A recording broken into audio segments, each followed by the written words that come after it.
Shanti to all the divine angels. तो हम अपनी अव्यक्त मुरली सीरीज़ में जो 3 दिसंबर 1970 की मुरली कर रहे थे उसका ही ये सेकंड पार्ट है, जो कि रह गया था। थोड़ी सी कुछ इम्पॉर्टेंट पॉइंट्स थे, आज उसको कवर करेंगे, फिर उसके बाद नेक्स्ट मुरली देखेंगे। तो मुरली का सार तो सबको पता ही है कि सामना करने के लिए कामनाओं का त्याग।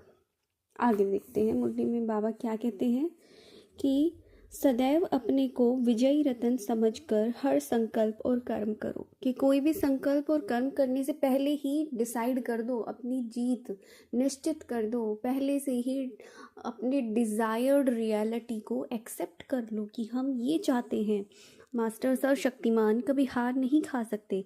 हार खाने वाले को न सिर्फ हार लेकिन धर्मराज की मार भी खानी पड़ती है, क्योंकि जाहिर सी बात है तुम्हारी हार हो गई है।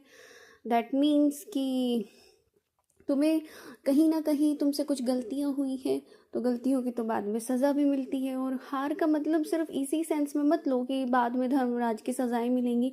खुद भी हम गलतियां करके सज़ाएं पा रहे होते हैं। किसके द्वारा? अपने ही आप के द्वारा, अपने मन के द्वारा। वो दुखी और उदास होना, ये क्या है? ये धर्मराज की सज़ाएं ही है। बाबा ने आगे काफ़ी मुरलियों में इस चीज़ को क्लियर भी किया है कि ये धर्मराज की सज़ा है कि तुम अपने आप से नज़रें नहीं मिला पा रहे हो, गलानी में भर जा रहे हो, ये खुद ही खुद के व्यर्थ संकल्पों में फंसे हुए हैं ना।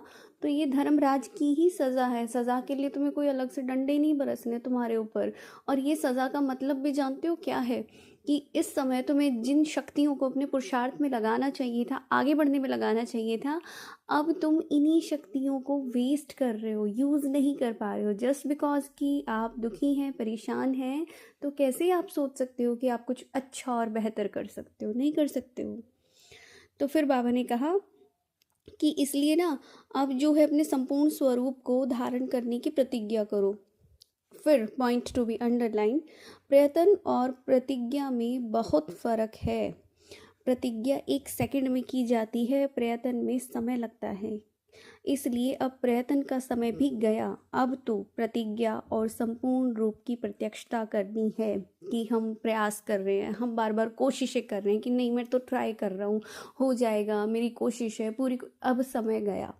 एक होता है प्रतिज्ञा, भीष्म प्रतिज्ञा, बड़ी फेमस है कि एक बार प्रतिज्ञा की तो बस की, उसके बाद ये भी नहीं देखा क्या होगा, कैसे होगा, कब होगा। नहीं, प्रतिज्ञा तो वही होती है भीष्म प्रतिज्ञा की, एक बार कर ली तो बस कर ली, फिर पीछे पाँव नहीं हटाने।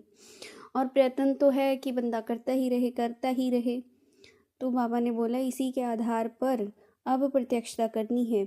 बार बार हार खाने वाले को देवताओं के हार बनाने वाला बनना पड़ेगा। मतलब इसका मीनिंग कि भाई कम पद पाओगे, ऊंचा पद नहीं होगा तुम्हारा, ठीक है। और फिर द्वापर से भी जब भक्त बनेंगे ना, तो अनेकों मूर्तियों को बार बार हार पहनाना पड़ेगा। और जब द्वापर में ही तुम भक्ति करना शुरू करोगे तो वहाँ पे भी अनेक मूर्तियों को बार बार हार पहनाते हुए घूमते रहना कि अब इसके पास चले गए, अब इधर मन्नत मांग ली, अब इधर कर लिया, अब उधर कर लिया। एक के ऊपर तो तुम वैसे भी नहीं टिक पाओगे, तो ये चीज़ नहीं करनी। तो बाबा ने इसलिए कहा है कि हार खाने वाले नहीं बनना है, ठीक है। हार जिनके ऊपर हार चढ़ाए जाएं वैसा बनना है तुम्हें, कंप्लेन नहीं करनी है। तो ये है मुरली जो कि कंप्लीट हो गई है।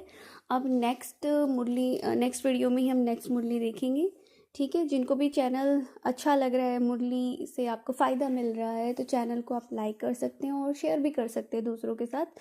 सब्सक्राइब कर लीजिए ताकि आपको डेली मुरली मिलती रहे। Thank you so much for listening me. मिलते हैं कल हम नेक्स्ट मुरली में। ओम शांति।